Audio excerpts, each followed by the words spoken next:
तर महायुतीने दिलेली आश्वासनं पूर्ण करावी असं उद्धव ठाकरेंनी म्हटलंय। शेतकऱ्यांना कर्जमुक्त करा असं उद्धव ठाकरे म्हणाले। लाडक्या बहिणींना महिन्याला 2100 रुपये द्यावेत असंही ठाकरे म्हणाले। निवडणुकीपूर्वी महायुतीनं शेतकऱ्यांचा पूर्ण कर्जमाफीची आश्वासनं दिलं होतं।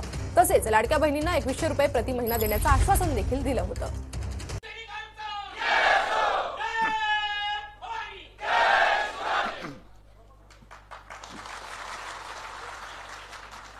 जमलेल्या माझ्या कडवट निष्ठावंत शिवसैनिक बांधवांनो, भगिनी आणि माता,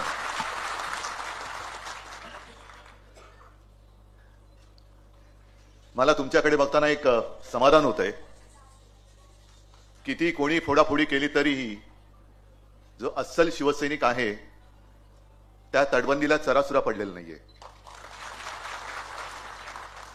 संजय राऊत यांनी आपलं भाषण केलेलं आहे, मार्गदर्शन केलेलं आहे आणि बोलताना 2-3 गोष्टी संजय आपण बोलला त्याचा उल्लेख जरा गमतीने करावासा वाटतोच। पहिला उल्लेख म्हणजे पंतप्रधानांच्या गंगास्नानाचा, कारण त्यांनी बुलेट प्रूफ जॅकेट घालून गंगास्नान केलं असं म्हणतात। मला आठवलं कोणे एकेकाळी मनमोहन सिंगजी पंतप्रधान होते तेव्हा हेच बोलत होते की हे रेनकोट घालून आंघोळ करतात। आता ते रेनकोट घालून आंघोळ करायचे, हे बुलेट प्रूफ जॅकेट घालून गंगास्नान करतात। ठीक आहे, आनंद आहे। भाविक असतील, श्रद्धाळू असतील, त्यांच्या भावनांना किंवा श्रद्धेला मी काही तडाखा मारत नाही, पण गंगेत डुबकी मारताना आपला रुपया सुद्धा डुबतोय याच्याकडे सुद्धा त्यांचं लक्ष असलं तर बरं। अंबादास तुम्ही सांगितलं की कव्हरवरचा हात तुमचा आहे, नक्कीच असणार तो, कारण ज्याच्या हातामध्ये शिवबंधन आहे तो शिवसैनिक कधी इकडे तिकडे जाऊ शकत नाही। आणि मी अनेकदा बोललेलो आहे की लढण्यासाठी तलवार लागते, तलवार पकडायला मजबूत मनगट लागतं, पण त्याहीपेक्षा महत्वाचं म्हणजे मन लागतं। नाहीतर तलवार आहे पण चालवण्याची हिंमत होत नाही। ज्यांनी गद्दारी केली त्यांची मनं मेलेत, नुसते गट राहिलेले आहेत, मनं मेलेत त्यांची। आपण तलवार कोणावर चालवत आहोत हेच त्यांना कळेनासं झालेलं आहे। आणि मग अशा वेळेला तुमच्यासारख्या सगळ्या शिवसैनिकांचं कौतुक नाही करायचं तर काय करायचं? आज सुद्धा सूरज साधा शिवसैनिक आहे, काय दिलं त्याला? आपण म्हटलं असतं तर तो झोकू शकला असता, भाजपमध्ये जाऊ शकला असता, मिंद्याकडे गेला असता।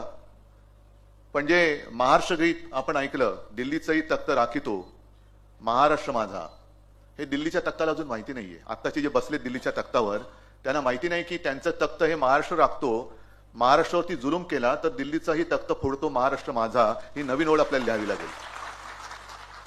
सगळेच काही तुमचे गुलाम नाही होऊ शकत आणि होणार नाही। गुलामी ही महाराष्ट्राच्या रक्तामध्ये नाहीये। अंबादास सारखा जेव्हा एखादा साधा शिवसैनिक काम करत करत त्यांना मगाशी विचारलं तुम्ही बोलणार ना, कारण असा त्यांचा सोहळा आहे, त्यांच्या कार्य अहवालाचं प्रकाशन आहे। ते म्हणाले नाही, माझी फिल्म आहे, मी काम जे केले माझं कामच बोलतंय, मला बोलण्याची गरज नाही। आणि एक साधा शिवसैनिक कशाला, काल परवाकडे आपले रवींद्र माने आले होते, मुद्दामून उल्लेख करतो, रवींद्र माने आपले शिवसैनिक आणि आपल्या पहिल्या 95च्या काळातले मंत्री। आणि मला आमच्या गप्पा चालल्या होत्या, काय होतं तसं होतं, कशी लोक आता पटकन निष्ठा बदलतात, निष्ठा विकतात, मुळात ती निष्ठा नसतेच। आणि मी त्यांना सहज विचारलं की माने साहेब तुम्ही आलात तेव्हा शिवसेनेत काय व्हायचे होतात? ते म्हणाले मी विशी मध्ये असेल। काय तुम्हाला काय कशासाठी आलात? ते म्हणाले खरं सांगू साहेब, सगळा जी काय परिस्थिती होती ती बघितल्यानंतर मार खाण्यासाठीच मी शिवसेनेत आलो, का? कारण लढायचं होतं। जो काय अन्याय होत होता तो सहन होत नव्हता आणि मला लढलं पाहिजे। एक भगवा घेऊन शिवसैनिक चाललेला आहे, शिवसेना प्रमुख मार्गदर्शन करतायत, काय मिळेल याची अपेक्षाच नव्हती, आशाच नव्हती। असे त्यांच्यासारखे तुम्ही आणि तुमच्यासारखे अनेक महाराष्ट्रभर काळोखात उड्या मारणारे खूप जण आहेत। पण एक गोष्ट नक्की तुम्हाला माहिती की काळोखात जरी तुम्ही उडी मारलीत तरी काळोख फार टिकणार नाही, कारण आता तुमच्या हातामध्ये मशाल आहे। लोकांना जे वाट चुकलेत त्यांना असं वाटते की एकाच मार्गाने गेलं म्हणजे आपल्याला मोक्ष मिळतो, नाही, अजिबात नाही। महाराष्ट्रावरती अन्याय करून कोणाला मोक्ष नाही मिळणार। काय लावायचं तो सोक्ष मोक्ष आम्ही इकडेच लावू, काय व्हायचं ते होईल, बघू ना आपण। आणि ही जी काही सगळी परिस्थिती आहे, आज संजय आपण सकाळी राहुल गांधींनी पत्रकार परिषद घेतली, मला पूर्ण बघायची, पूर्ण व्यवस्थित त्यांनी तो त्यांचं ते जे काही ढोंग आहे बहुमताचं ते फाडून टाकलेलं आहे। कारण हा पराभव कोणालाच पटलेला नाही। आपल्याला जसं पराभव पचलेला नाहीये, पटलेला नाही, तसं त्यांना विजय सुद्धा पटलेला नाहीये। कारण एवढं बहुमत मिळालं तरी सुद्धा मुख्यमंत्री कोण हे ठरवायला 1 महिना लागला। मुख्यमंत्री झाल्यानंतर कोणाला काय मिळणार, वाटा तुझा वाटा किती, माझा वाटा किती. त्याच्यानंतर पालकमंत्री पद अजून ठरत नाहीयेत काही ठिकाणची. ही सगळी खेचाखेची करणं, याला तुम्ही बाळासाहेबांचे विचार म्हणता आणि बाळासाहेबांचे विचार मानता. मी 23 जानेवारीच्या सभेत जे बोललो होतो की आपले जे हे लाचार सेनेचे जे प्रमुख नेते आहेत, लाचार सेनाच आहे. अरे नेता कसा असला पाहिजे की बघितल्यानंतर प्रेरणा आली पाहिजे. हे कुठले नेते? हा म्हणजे डोकं नाहीच आहे, मग दाढी खाजवायची. यांच्याकडे बघून कोणाला प्रेरणा मिळत असेल तर जा बाबा, तुझं भलं हो, भलं हो. पण प्रत्येक वेळेला काही झालं की ते मी 23 जानेवारीला म्हटलं होतं ना, रुसूबाई रुसू, गावात जाऊन बसू, डोळ्यातले आसू आता लागले दिसू. ही आता त्यांची हालत झालेली आहे. आणि आज सुद्धा जी काही बातमी सकाळी एकदम सोडून दिली होती की शिवसेनेचे 6-7 खासदार फुटणार. बघा ना, हिंमत असेल तर फोडून दाखवा, फोडून दाखवा. पण आता शिवसैनिकाच्या संयमाचा अंत बघू नका, कारण फोडाफोडी करायला लागला तरी तुमचं डोकं फुटेल. आणि माझं तर आव्हान आहे, फोडाफोडी करायची असेल ना तर सरकारी यंत्रणा बाजूला ठेवा, पोलीस बिलीस बाजूला ठेवा, ईडी, इन्कम टॅक्स, सीबीआय बाजूला ठेवा, आणि हिंमत असेल, मर्दाची अवलाद असेल तर माझं एक तरी शिवसैनिक फोडून दाखव. मी तुझं नेतृत्व स्वीकारायला तयार आहे. एक तरी शिवसैनिक फोडून दाखव. पण पैशाची आमिष दाखवायची, अटकेच्या भीती दाखवायची, ईडी, इन्कम टॅक्स, सीबीआयच्या भीती दाखवायची. अरे कसले तुम्ही मर्द, नामर्दाची अवलाद, नकली बापाची अवलादी. संजय राऊत बोलले ती बरोबर आहे, हे नकली बापाची अवलाद आहे. कारण हिंमतच नाहीये. आज संपूर्णपणे देश नाचून टाकतायत. जे आपल्याला वाटलं होतं की काँग्रेस नको, तेव्हा तो विचार होताच. पण जेव्हा देशाच्या मुळावर कोण येत असेल तर मग देशहितासाठी, देशाला वाचवण्यासाठी आम्ही तर उभे आहोत. पण आमच्यासोबत जे कोणी येत असतील येऊ द्यात. पण आम्ही पहिलं देशद्रोह्यांना पहिलं गाडू. सत्तेसाठी, सत्तेच्या साठमारीमध्ये जी लोकशाही तुम्ही मारताय, लोकशाहीचा तुम्ही खून करता आहात, त्या खुन्यापासून माझ्या देशाला आम्ही नाही वाचवणार तर दुसरं कोण वाचवणार. दिल्लीचं तख्त राखतो म्हणजे काय करतो महाराष्ट्र? प्रत्येक वेळेला हिमालयाच्या मदतीला महाराष्ट्र धावतो म्हणजे काय करतो महाराष्ट्र नेमका? त्या डोंगराच्या बाजूला काय डोंगर जाऊन नाही उभा राहत. हे प्रतीक आहेत. हिमालय म्हणजे आपला देश आणि देशाच्या मदतीला सह्याद्री धावतो म्हणजे तुम्ही आम्ही, आपली महाराष्ट्रात जन्मलेली ही मराठमोळी माणसं ही जाऊन तिकडे देशाला वाचवतात. अगदी 92-93 साली सुद्धा त्यावेळेला जे काही झालं होतं, जातीय दंगली झाल्या होत्या हिंदू मुसलमानांच्या, मुंबई कोणी वाचवली? शिवसैनिकांनी वाचवली. मग मराठी माणूस हा हिंदू नाहीये. हिंदुत्व सोडलं दाखवा ना मला एक उदाहरण दाखवा की मी जे हिंदुत्व सोडलेलं आहे. मराठी माणसाला कोणी हिंदुत्व शिकवायच्या फंदात पडू नये. आणि हे मी वारंवार का सांगतोय? कारण त्यांच्याकडनं वारंवार ज्या अफवा पसरवल्या जात आहेत त्या अफवांना आपल्याला हे तोडावंच लागेल. आज सुद्धा राहुल गांधींनी पत्रकार परिषद घेऊन मतदार संख्या कशी वाढले, एकूण 5 वर्षात 32 लाख आणि 5 महिन्यामध्ये 40 लाख शक्य आहे. मग मतदार आले कुठून? आणि त्याच्यावरती प्रतिक्रिया आपल्या मुख्यमंत्र्यांनी दिली की प्रत्येक वेळेला चुटकुला, बरोबर ना रे? नाही कुठे उगतार आणि कुठे माहित नाही, चुटकुला म्हणजे तोच विनोद जर का परत परत सांगितलं तर कोणाला हसायला येत नाही. तुम्हाला लोकशाहीची तुम्ही जी काही हत्या केली ती थट्टा वाटते, तो विनोद वाटतोय. ईव्हीएम मुळे ह्या आमचा आक्षेप आता आजच्या पत्रकार परिषदेत ईव्हीएम हा नव्हताच. तुम्ही ज्या बोगस पद्धतीने मतदार घुसवलेत आणि आज तुम्ही जवळपास संपूर्ण महाराष्ट्रात इकडे आलेला असाल, पदाधिकारी, जिल्हा प्रमुख, मी तुम्हाला जे वारंवार सांगतोय की गटप्रमुख, परत तेच तुम्ही म्हणाल की आहोत तुम्ही घरी सुद्धा सांगितलं, इथे सुद्धा सांगितलं, कारण तेच कारण आता समोर होते. कारण फार वर्षांपूर्वी सेशन आपले निवडणूक आयुक्त होते, मुख्य निवडणूक आयुक्त महाराष्ट्रामध्ये आले होते. मंत्रालयात त्यांनी सर्व पक्षांची एक मिटिंग घेतली. मला वाटतं देसाई साहेब तुम्ही असाल, पण मी सुद्धा आलो होतो, मनोहर जोशी वगैरे असतील सोबत, सगळे शिवसेना नेते. आणि आम्ही शिवसेनेच्या वतीने तिकडे गेलो. मंत्रालयात भेट झाली. मग त्यांनी काय करायला पाहिजे, काय करायला नको, ह्या सगळ्या गोष्टी सांगितल्यानंतर चहा पाण्यासाठी आम्ही जेव्हा बसलो तेव्हा मला बाळासाहेबांनी सांगितलं होतं की त्यांना मुद्दामून सांग की माझ्या देशात बांगलादेशी मतदान कसा करू शकतो. मी त्यांना विचारलं की सेशन साहेब हे तुम्ही सांगितलं फार छान आहे, पण मुळामध्ये दुसऱ्या देशातला मतदार बांगलादेशी हा माझ्या देशात येऊन, माझ्या राज्यात येऊन, माझ्या शहरात येऊन मतदान कसा करू शकतो? तिकडे तुम्ही काय करता? त्यांनी माझ्याकडे बघितलं आणि मला म्हणाले की एक काम कर, तू त्यांना रेशन कार्ड द्यायचं थांबव. तू म्हणजे राज्य सरकार, मी नाही तर उद्या परत बातम्या उद्धव ठाकरे बांगलादेशांना रेशन कार्ड देतात म्हणून. आणि हे वाक्य तोडून हे सुद्धा फिरवतील. ते एवढे नीच आहेत, बिनबापाचे.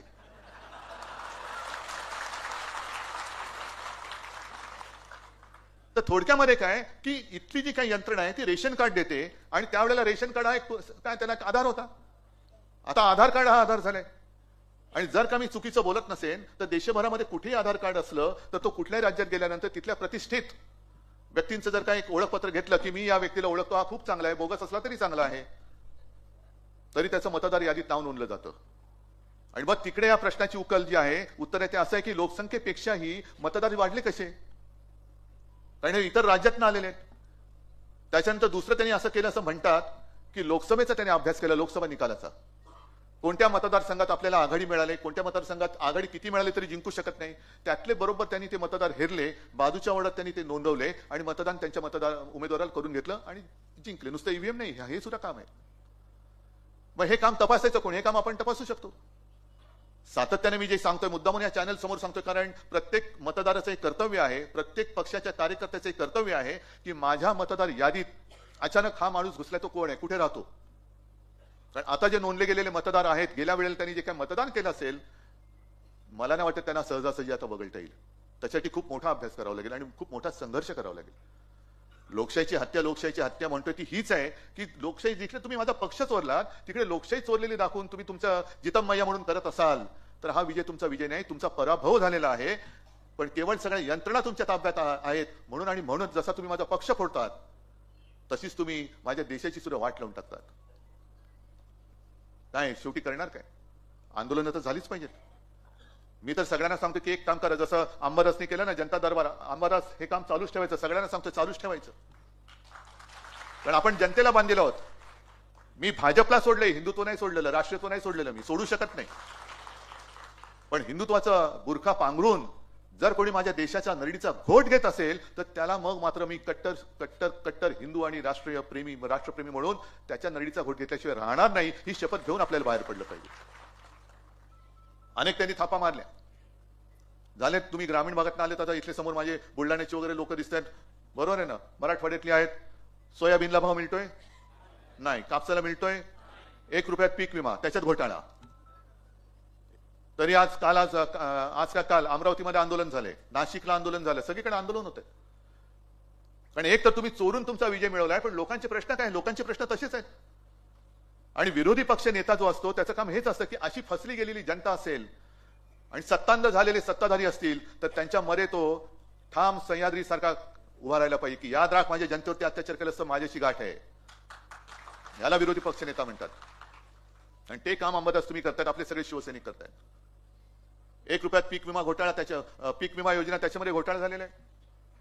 त्याच्यानंतर आत्ताच येताना मी बातमी वाचली की लाडकी बहीण 5 लाख महिलांचे अर्ज आता बाद ठेवले, अपात्र 5 लाख. मग ते जे काय मतं त्यांना, जर का लाडक्या बहिणीने त्यांना विजय मिळवून दिला असेल तर ही लाडक्या बहिणीची फसवणूक नाही तर दुसरं काय होतं? बहिणीने सगळं जाऊन विचारलं पाहिजे. जा, 3 भाऊ होते ना, जॅकेट भाऊ, दाढी भाऊ, देवा भाऊ, जा विचारा त्यांना. तेव्हा काय भाऊ गर्दी झाली होती, मीच तुझा भाऊ, मीच तुझा भाऊ. पण ही सगळी 5 लाख म्हणजे आतापर्यंत 5 लाख महिलांना अपात्र ठरवलेलं आहे. ही बातमी आता ऑनलाईन वाचली मी. मग त्यांना दिलेले पैसे तुम्ही घेणार परत असाल आणि यापुढे जर का लाभ देणार नसाल तर त्यांनी दिलेली मतं सुद्धा तुम्ही तुमच्या पक्षाच्या मतदार यादीतनं किंवा मतदान संख्येतनं वगळणार आहात का? कारण तुम्ही फसवून घेतलेली मतं. अनेक आपला महाराष्ट्र एवढा काही उपराटा नाहीये की कोणी काही केलं तर त्याचे उपकार तो विसरत नाहीये. मी समजू शकतो. आता तुम्ही जे काय अंबादास तुमच्या फिल्ममध्ये फोटो दाखवले, साध्या साध्या, कारण एक ठिकाणी मी सुद्धा आहे त्याच्यामध्ये. समोर त्या शेतकरी महिला बसल्या होत्या, कामगार महिला मजूर, शेतमजूर, आणि त्यांना मी विचारलं की काय ताई तुम्ही आता खुश असाल ना, लाडकी बहीण योजना आलेली आहे. तिने एकीने सांगितले की कसल्यामुळे 1,500 रुपयामध्ये घर चालतं वय.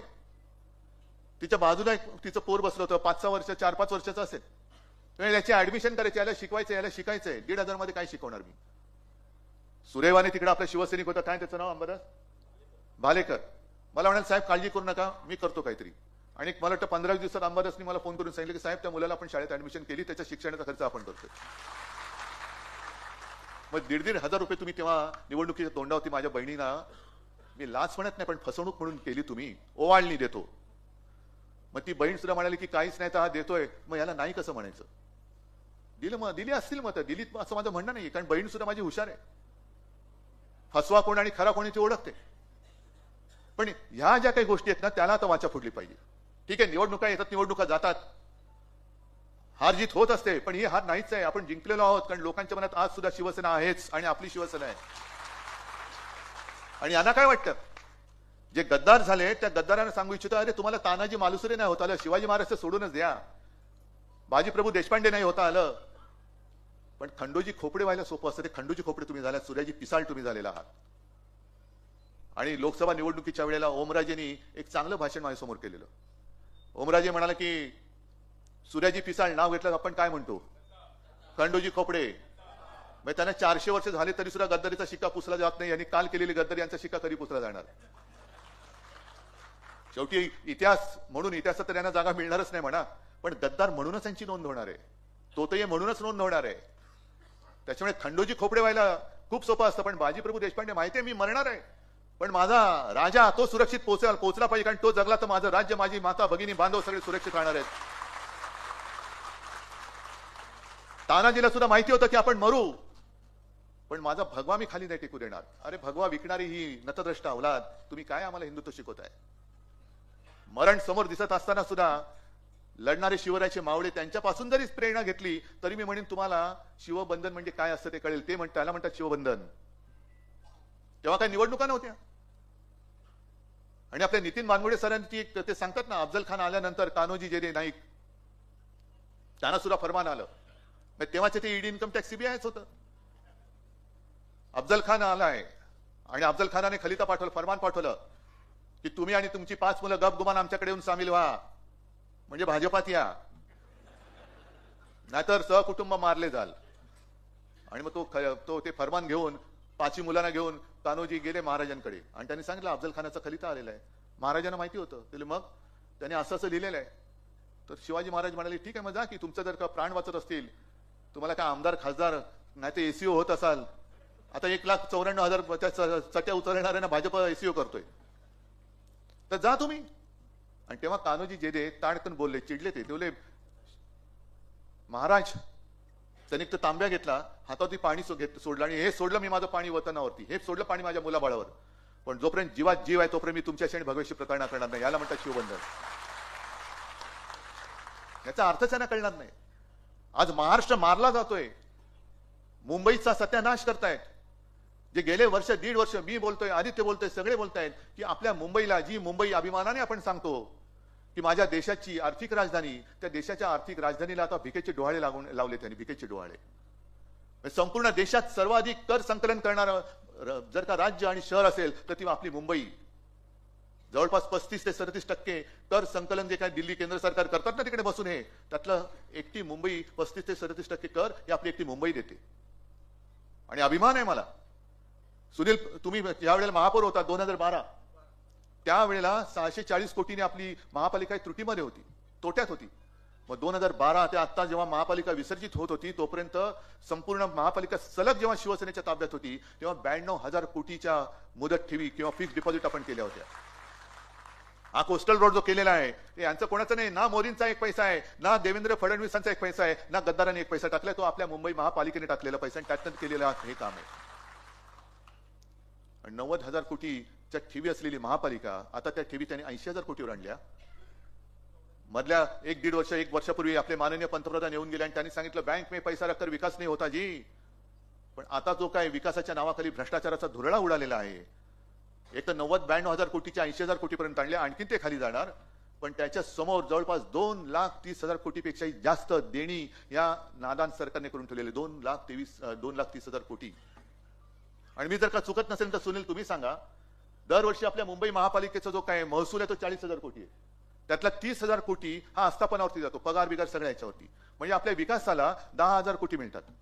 1.25 लाख 2.5 लाख कोटी यांनी जर का देणं करून ठेवलं असेल तर मोजा ना तुम्ही, पाडा मोजा, 10 × 10, 10 × 20, 10 × 30, जवळपास 23 वर्ष या आजच्या कामाची देणी मुंबई महापालिका फेडत बसेल. कोणी केले हे पाप? कोणाच्या खिशात पैसा गेला? बैंक में पैसा रखकर विकास नहीं होता है तो फिर क्या कॉन्ट्रैक्टर के जेब में पैसा डालकर विकास होने वाला है? अदानीच्या घशात मुंबई घालून विकास होणार आहे?